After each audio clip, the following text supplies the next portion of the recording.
Dito tayo sa Bukawi, southbound exit. Oh, grabe. Bumper to bumper. Plus wala pang disiplina mga driver. Yan ang nangyayari. Bakit ganito na-stuck dito sa Bukawi exit southbound? Siguro wala na naman nagta-traffic dito sa sa mga taga NLEX. Yan, ganyan ganito nangyari nung last na nangyari ulit. Holy Week, ganito rin. Look naman look, grabe. Singitan na singitan, walang bigayan, yan ang nangyayari.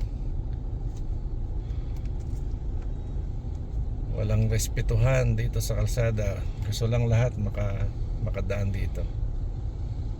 Oh my God.